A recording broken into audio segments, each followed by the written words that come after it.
Hi hello friends, welcome back to my channel. ನಾನು ನಿಮ್ಮ Pramila. Friends, ಇವತ್ತಿನ ವಿಡಿಯೋದಲ್ಲಿ ಗುಬ್ಬಚ್ಚಿನ ತೋರಿಸ್ತಾ ಇದ್ದೇನೆ. ನೀವು ಈ ಗುಬ್ಬಚ್ಚಿ ನೋಡಿದ್ದೀರೋ ಇಲ್ಲ ಗೊತ್ತಿಲ್ಲ. ನಾವಂತೂ ಚಿಕ್ಕ ವಯಸ್ಸಲ್ಲಿ ಇದನ್ನು ತುಂಬ ಆಟ ಆಡ್ತಿದ್ವಿ. ಗುಬ್ಬಚ್ಚಿ ಗುಬ್ಬಚ್ಚಿ ಬಾಗಿಲು ತೆಗಿಯೇ, ಗುಬ್ಬಚ್ಚಿ ಗುಬ್ಬಚ್ಚಿ ಬಾಗಿಲು ತೆಗಿಯೇ ಅಂತ ಹೇಳಿ ಗುಬ್ಬಚ್ಚಿನ ಹಿಡ್ಕೊಂತಿದ್ವಿ. ಇದೊಂಥರ ಫನ್ನಿ ಆಗಿರುತ್ತೆ, ಮಜವಾಗಿರುತ್ತೆ. ನೀವೆಲ್ಲ ಏನು ಹೇಳ್ತೀರೋ ಗೊತ್ತಿಲ್ಲ. ನಾವು ಮಾತ್ರ ಇದಕ್ಕೆ ಗುಬ್ಬಚ್ಚಿ ಅಂತಲೇ ಹೇಳ್ತಿದ್ವಿ. ಗುಬ್ಬಚ್ಚಿ ಗುಬ್ಬಚ್ಚಿ ಬಾಗಿಲು ತೆಗಿಯೇ, ಗುಬ್ಬಚ್ಚಿ ಗುಬ್ಬಚ್ಚಿ ಬಾಗಿಲು ತೆಗಿಯೇ ಅಂತ ಹೇಳಿ ಮಾಡ್ಕೊಂಡ್ರೆ ಹಿಡ್ಕೊಂತಿದ್ವಿ. ನೋಡ್ರಿ, ಇದೇ ಗುಬ್ಬಚ್ಚಿ. ನೀವೆಲ್ಲ ಇದಕ್ಕೆ ಏನಂತ ಹೇಳ್ತಿದ್ರಿ ಅಂತ ಹೇಳಿ ಕಮೆಂಟ್ ಮಾಡಿ. ನಾವು ಮಾತ್ರ ಇದಕ್ಕೆ ಗುಬ್ಬಚ್ಚಿ ಅಂತ ಹೇಳ್ತಿದ್ವಿ. ಚಿಕ್ಕ ವಯಸ್ಸಲ್ಲಿ ಇದೊಂಥರ ಆಟ ಆಗಿತ್ತು, ಚೆನ್ನಾಗಿರ್ತಿತ್ತು.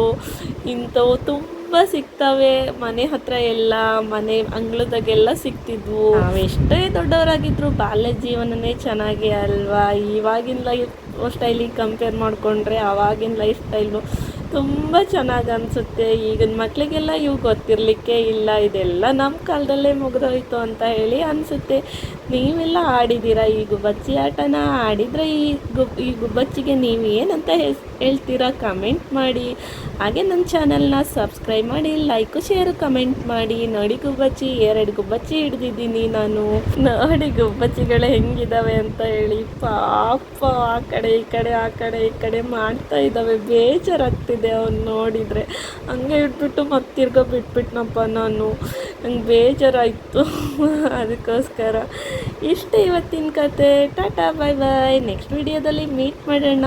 ನೀವೆಲ್ಲ ನಿಮ್ಮ ಬಾಲ್ಯದಲ್ಲಿ ಗುಬ್ಬಚ್ಚಿ ಆಟ ಆಡಿದ್ದೀರಾ? ಹಾಗಾದರೆ ಈ ಗುಬ್ಬಚ್ಚಿಗೆ ನಿಮ್ಮ ಕಡೆ ಏನಂತ ಕರೀತೀರಾ ಅಂತ ಹೇಳಿ ಕಮೆಂಟ್ ಮಾಡಿ. ನಾವು ಮಾತ್ರ ನಮ್ಮೂರಲ್ಲಿ ಇದನ್ನು ಗುಬ್ಬಚ್ಚಿ ಅಂತಲೇ ಕರೆಯೋದು.